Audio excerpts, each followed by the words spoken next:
Night పడుకునే ముందు లైట్‌గా తింటే చాలా మంచిది. మనకి వెయిట్ గెయిన్ అయితే అవ్వరు. సో, వెయిట్ గెయిన్ అయ్యే వాళ్ళు నైట్ అయితే ఎక్కువ తిని పడుకోండి. ఎందుకంటే నైట్ తిన్నామనుకోండి, ఇంక నైట్ చేయాల్సిన పనేముండదు కదా! తిని జస్ట్ పడుకుంటాము. సో, అందువల్ల వెయిట్ గెయిన్ అవుతారు. ఇంకా అందుకే లైట్‌గా ఉండే ఫుడ్ అయితే చూజ్ చేసుకున్నాను. ఈ గోధుమ రవ్వ ఉప్మా చేసుకుందామనేసి. ప్రాసెస్ అయితే చాలా ఈజీ. ఉప్మా రవ్వ కంటే ఈ గోధుమ రవ్వ ఉప్మాతో చేసిన ఉప్మా చాలా టేస్టీగా ఉంటది. ఎప్పుడైనా ట్రై చేయకపోతే ట్రై చేయండి. ఫస్ట్ అయితే పాన్ తీసుకొని వితౌట్ ఆయిల్‌తో రవ్వనైతే ఫ్రై చేసుకోవాలి. ఇంకా రవ్వ అనేది వైట్ కలర్‌లోకి వచ్చంటే మంచిగా ఫ్రై అయిపోతే లైట్‌గా వైట్ కలర్‌లోకి అయితే వచ్చిద్ది. ఆ తర్వాత రవ్వ పక్కన పెట్టేసుకొని ఇంకా అదే ప్యాన్‌లో ఆయిల్ పోసుకొని ఇంకా పోపు దినుసులు, జీలకర్ర మీ దగ్గర అందుబాటులో ఉంటే కాజు అలాగే పీనట్స్ కూడా వేసుకోండి. నా దగ్గర ఇవి ఏమీ అందుబాటులో లేవు. ఇంకా నైట్ అయిపోయింది కదా! ఇప్పుడు నేనైతే వెళ్ళి తీసుకొని రాలేను. అందుకోసం అనేసి నా దగ్గర ఉన్న వాటితో అయితే కానిచ్చేసాను.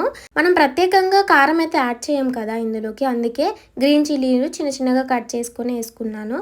అలాగే ఆనియన్స్ కూడా ఇవి ఫ్రై అయిపోయిన తర్వాత ఇందులో టమాటాస్ వేసుకొని అలాగే కరివేపాకు ఇంకా లైట్‌గా మనకి తగినంత సాల్ట్ అయితే వేసేసుకొని ఇవి మగ్గిపోయేదాకా మూత పెట్టేసుకొని మధ్య మధ్యలో కలుపుతూ ఉండాలి అడుగంటిపోకుండా.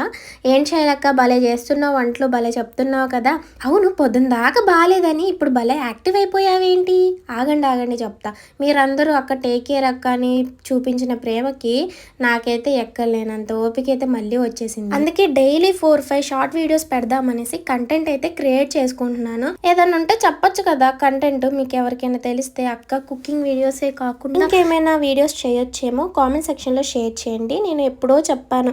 మీ లైఫ్‌లో ఏమన్నా జరిగిన సాడ్ స్టోరీస్ అయినా, హారర్ స్టోరీస్ అయినా నాతో షేర్ చేసుకోండి. నేను యూట్యూబ్‌లో చెప్తాను అనేసి. సో, మీ పేరు ఎక్కడ నేను చెప్పను. మీ ఐడీ కూడా నేను ఎక్కడ మెన్షన్ చేయను. సో, అప్పుడు మీకు ఏ ప్రాబ్లం ఉండదు. సో, మీకు జరిగింది ఇంకెవరికైనా జరగకుండా వాళ్ళు జాగ్రత్త పడతారు కదా! ఏమంటారు? ఐడియా బాగుంది కదా! సో, చాలామంది అడుగుతున్నారు. అసలు నేను ఈ విషయం మర్చిపోయాలే కానీ మీరు అడిగారని చెప్తున్నాను. అక్క మన హస్బెండ్ వేరే వాళ్ళతో రిలేషన్‌లో ఉంటే అసలు మనం ఎలా తెలిసిద్ది మనకి? వాళ్ళ బిహేవియర్ ఎలా ఉంటదక్క కొంచెం నాతో షేర్ చేసుకోమని ఎప్పుడో తాత ముత్తాతల కాలంలో అడిగారు ఫ్రెండ్స్. ఇంకా నేను అప్పుడు లైట్ తీసుకొని ఇంకెందుకులే బాధల్లో ఉన్నా ఇంకా బాధపడ్డం ఎందుకనేసి లైట్ తీసేసుకొని నేను చెప్పలేదు. కానీ ఇప్పుడైతే మీతో షేర్ చేసుకుంటాను.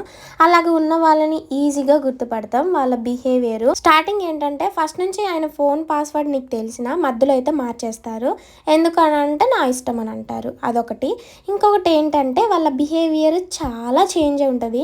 అసలు మనల్ని పట్టించుకోరు. మనం మాట్లాడినా కూడా ఓకే అని ఎప్పుడు ఫోన్ చూస్తూనే ఉంటారు.